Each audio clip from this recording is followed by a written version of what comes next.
Hi viewers, நாங்கள் ரொம்ப நாள் வீடியோஸே போடல. ஆனாலும் நம்மளோட சப்ஸ்கிரைபர்ஸ் அத்தனை பேரும் நம்ம கூடயே ட்ராவல் பண்ணுறது ரொம்ப ரொம்ப சந்தோஷமாக இருக்குது. மேஜிக்கல் இந்தியன் டிஷ்ஷஸ்க்கு உங்களை அன்போடு வரவேற்கிறேன். இன்னைக்கு சாஃப்டான பப்ளியான ரோட்டி எப்படி பண்ணுறதுன்னு பார்க்கலாம் வாங்க. ரோட்டி பண்ணுறதுக்கு முதல்ல கோதுமை மாவு எடுத்துக்கலாம். இங்கே நாங்கள் காட்டுற இந்த படி 150 கிராம் பிடிக்கும். ஒரு 300 கிராம் எடுத்து அளந்து போட்டிருக்கேன். இது கூட கொஞ்சம் உப்பு சேர்த்துக்கோங்க. உங்கள் டேஸ்ட்டுக்கு தகுந்த மாதிரி உப்பு சேர்த்துக்கோங்க. அப்புறம் நல்லா மிக்ஸ் பண்ணிக்கோங்க. இந்த சாஃப்டான ரோட்டி பண்ணுறதுக்கு நீங்கள் வெளியிலிருந்து அரைச்ச மாவு வாங்கிக்கிட்டாலும் சரி, இல்லைன்னா ரேஷன் கடையில் வாங்கி அதை அரைச்சிக்கிட்டாலும் சரி, எதுவானாலும் சரி அது எடுத்துக்கோங்க.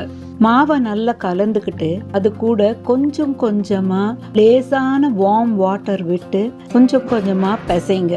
அது பிசையும் போதே உங்களுக்கு அந்த சாஃப்ட்னஸ் வந்துடணும். பிசைஞ்சிட்டு அதுக்கப்புறம் கடைசியில கொஞ்சம் எண்ணெய் விட்டு அதை நல்லா சாஃப்டா பிசைஞ்சு கொஞ்ச நேரம் ஒரு 1/2 hour மூடி வச்சிருங்க.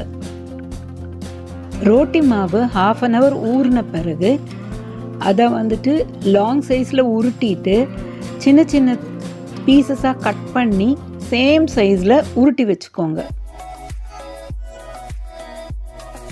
உருட்டின உருண்டைகளை ஒவ்வொன்றா எடுத்து சப்பாத்தி மாவில் கொஞ்சம் லைட்டாக டஸ்ட் பண்ணிவிட்டு சின்ன சின்ன சப்பாத்திகளை தேய்ச்சிட்டு அதுக்கப்புறம் சூடான தோசைக்கல் மேலே போடுங்க.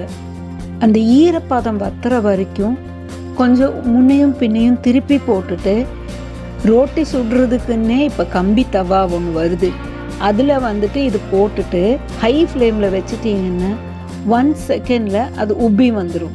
கொஞ்சம் கவனம் தேவை. இது செய்யும்போது லேசாக ஓட்டப்பட்டுட்டா கூட உப்பி வராது. உப்பி வரலன்னா அது அவ்வளோ சாஃப்டாக இருக்காது. இந்த ரோட்டி சாப்பிடும் போதே அவ்வளோ சாஃப்டாக இருக்கும். இந்த ரோட்டிகளை சுட்டு எடுத்த பிறகு அதுக்கு மேலேயும் கீழேயும் நல்ல நெய் போட்டு தடவிடுங்க.